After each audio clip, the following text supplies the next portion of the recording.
Lauder. Thank you, Madam Deputy Speaker, and I thank Ms Orr for bringing this motion to the Assembly. And I'd like to start, as I often do when we talk on this topic, by acknowledging that the Minister and previous ministers in this portfolio have been very responsive when I've approached them on various issues, and I would like to thank them for that. I haven't always got what I've asked for, but certainly in some cases it has been a good result for the constituent or constituents who've contacted me.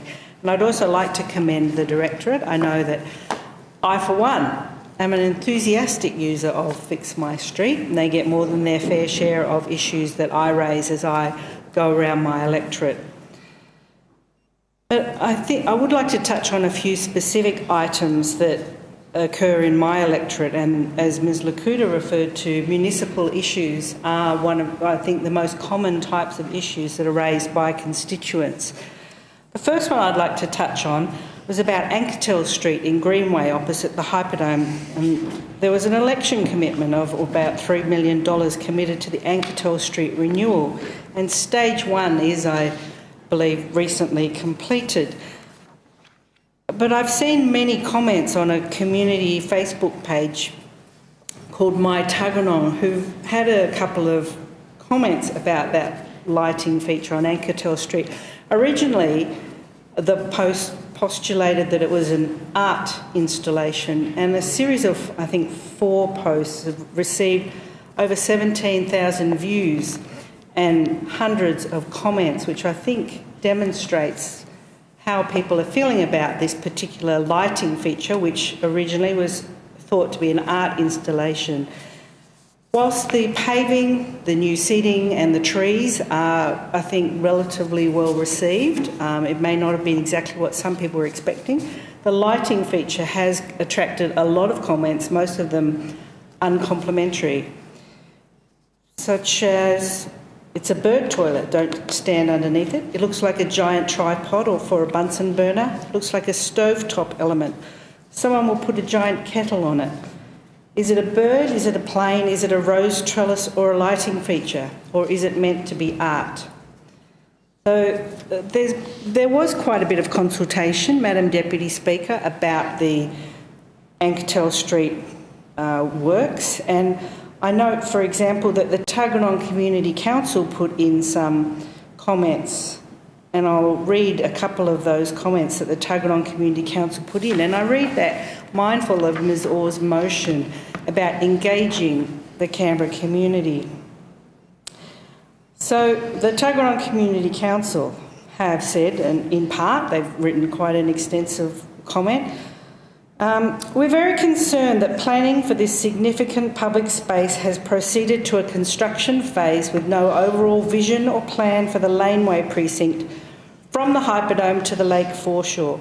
Furthermore, we were advised that TCCS is only addressing the government commitment to Anketel Street, and while this is important, they're not looking at or planning for the overall picture, which we regard as important when looking at the overall revitalisation of the Tuggeranong Town Centre and consider the main thrust of the government election commitment. The Tuggeranong Community Council is concerned that by TCCS only looking at Anketel Street and excluding any revitalisation of the town square, stage one of the project is not a cohesive plan that responds to other areas within the precinct, such as the central square and linkage to Cowlishaw Street and the northern and southern car parks. As a consequence, the opportunity to revitalise the town centre may become more difficult to achieve and instead fail at this first stage.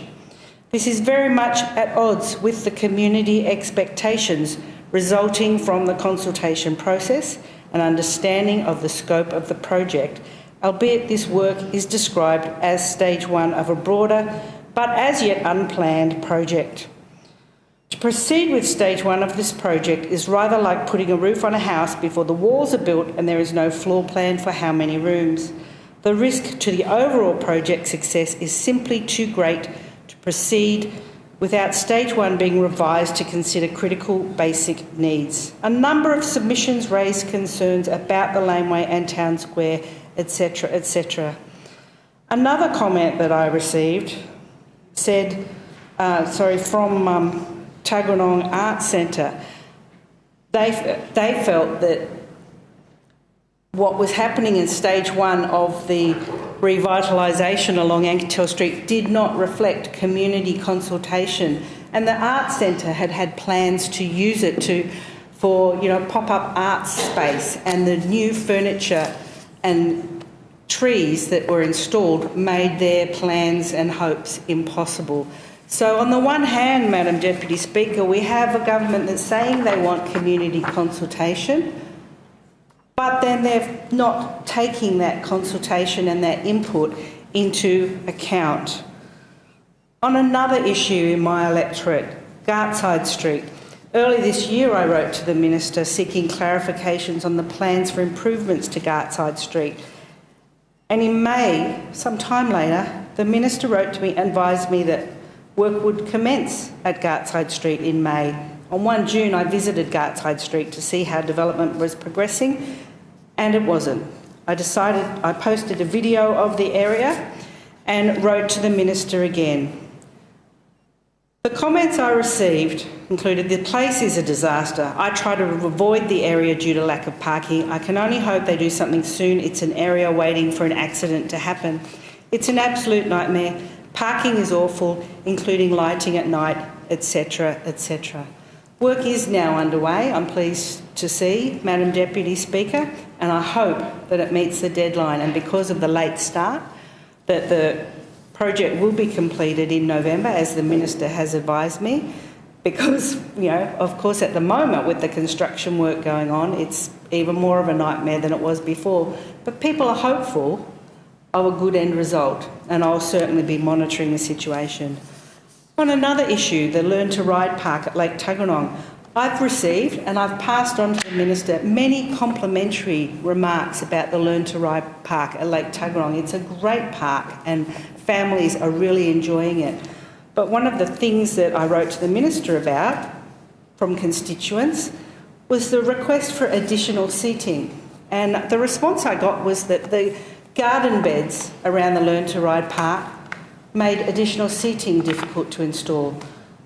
Quite clearly, the person who wrote that letter for the Minister has not visited the Learn to Ride Park, because there are about 2 small tan-barked areas, and the rest of it around the Learn to Ride Park is vacant with grass around it. There is no reason whatsoever why additional seating couldn't be installed. I think yesterday I raised the issue of lighting in the car park behind the Tuggeranong CIT and the need for better lighting. I'll look forward to that. Other issues I've raised with the Minister, and I will continue to raise when required on behalf of constituents, include the smell from the tip. 100 to 200 constituents raising complaints is surely consultation with residents and should be taken seriously. Residents directly affected, adversely affected, and it's something that, if it happens again this summer, I think there'll be more uproar than ever before. I'd also just like to mention, given that Mr Parton isn't here, but we've had, I hope, a good result recently on the Mount Taylor Saltwood Drive car park as another TCCS issue that we're looking forward to in the Tuggeranong area being resolved. So, in conclusion, Madam Deputy Speaker, whilst I know that the Directorate works very hard and they have a lot of area to cover, there is, a lot of work to do, but investment and improvements should be informed by consultation. That consultation must be genuine consultation, not consultation for the sake of it. Consultation that when you get comments from the community, they should be included into the final result. Not Clayton's consultation, but real consultation, and making people feel more valued so that it encourages them to participate in the consultation process again the next time, because they know that their input is valued. So thank you once again to Ms Orr for raising this valuable motion, and I'll look forward to monitoring the progress of various projects in my electorate. The question is that the amended motion be agreed to. Ms Lee. Thank you.